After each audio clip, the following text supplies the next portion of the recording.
So, my name is Laraj Smalls. I am the founder of Black Warrior King and Rise of the Black Warrior Symposium. Now, over the last few weeks since we've launched this new campaign, we've been getting a lot of feedback, from a variety of different communities about what is this Black Warrior thing about, and why do Black warriors need to rise, and is there a racist issue here? And you guys are being racist for even mentioning the fact that there is black in it. Now, I want to acknowledge that from a few different points, and I'm going to give you guys some clear stuff here. First of all, it's always tough talk when you're talking race in a country that has been built on division of race. You've got a country where people were annihilated because of who they were. You've got people who were enslaved because of who they were. And you've got a country right now in this day and age where there's separation at our borders for people who are not like us or from us.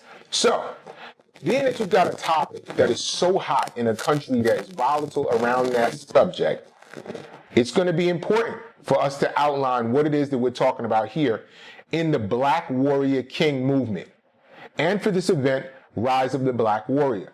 Now, the reason why we put this event together is because there's some unique challenges that black men experience in this country. And it's just because of the way that we were raised.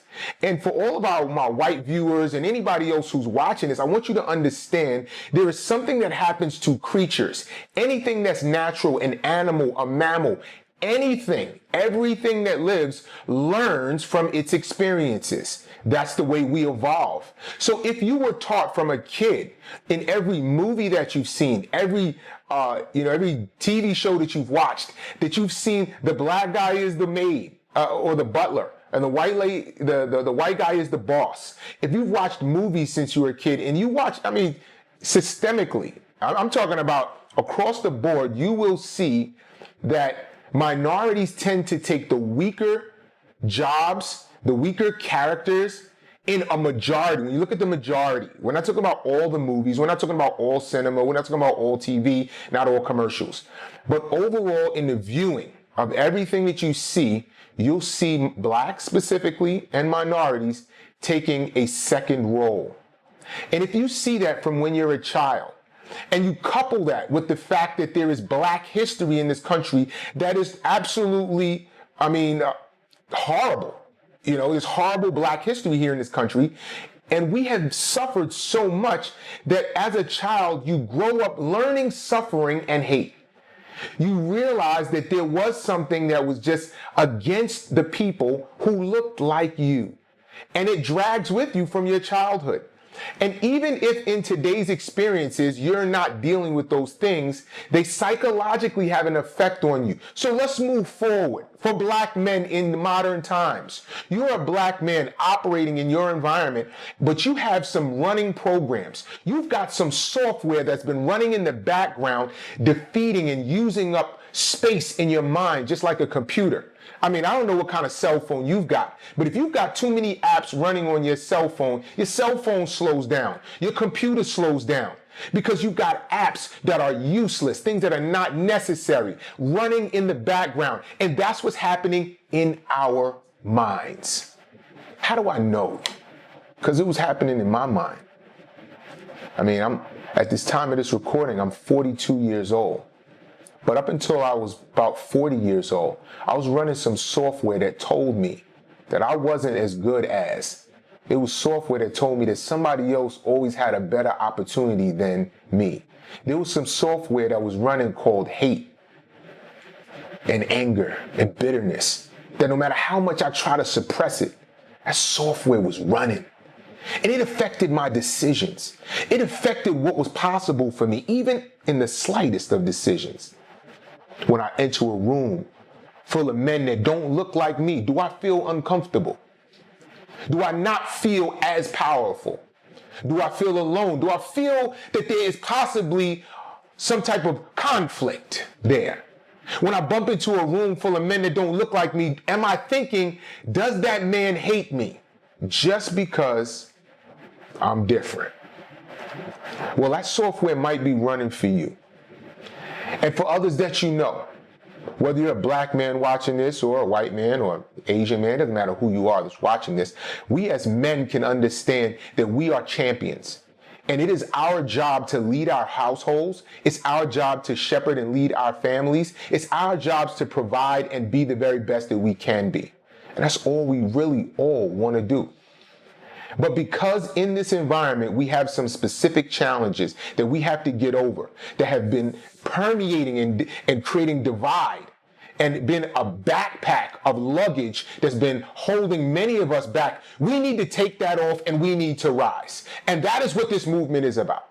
This movement is about investing a code into a man that teaches him how to be free from anything that he doesn't want to have. Shows a man how he can dominate in business with his body, with his family, and also create a future for himself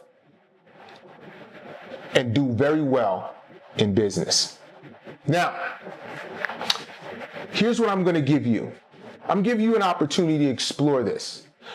In your comforts of your own home or wherever you may be, ask yourself, if someone told you something over and over again for a number of years, could it psychologically affect you and create a barrier or a distance or create an anger or bitterness, no matter who you are? Now, if you know that could happen to you, then just know that it's happening to someone else. This movement is absolutely necessary. Now, I know that I'm going to get a lot of flack for this. I know there's going to be lots of hearsay and there's going to be lots of talk back and forth. And I'm okay with that. I am built for the collision. But what I'm here to do is empower some men that are right now ready. They are ready to stop living in the back seat. They don't no longer want to be passengers in their own life. They don't want to just be pulled through their own life by somebody else's decisions. They're ready to take control of their life and shed the old skin. You are going to have to die and give birth to who it is that you say you are, and then use a system, a code, a process for being the very best you can be every single day. I mean, this is paint by numbers, simple, but you got to take this step. So I'm excited for all of you who've had an opportunity to spend a few minutes with me. I hope that you understand that the power of this movement is not about one man, and it's not about just one group of people. See, because the effect that black men can have on this country can be absolutely so powerful when we unite. The power that can happen for this entire country is you have a group of people that will be benefiting the community, the U.S. community as a whole, will be benefiting the rest of the world as a whole, because they will no longer be carrying around the backpacks that have been holding them back. I took mine off, and I have a community, I have a brotherhood of men of all kinds of races. I have a brotherhood of men from all countries and all angles and, every shade in the rainbow. And I can tell you that when you boil it all down, we all dealing with the same stuff and we all have the same challenges. And if we can just get past those things that make us believe that we're different and stop complaining about the issues and the problems and just start being the solution, there's a huge difference from doing. Doing things doesn't change things like being, because who it is that you be will determine what you do. My name is Lerard Smalls. I love you guys. I am Black Warrior King, and so are you. God bless.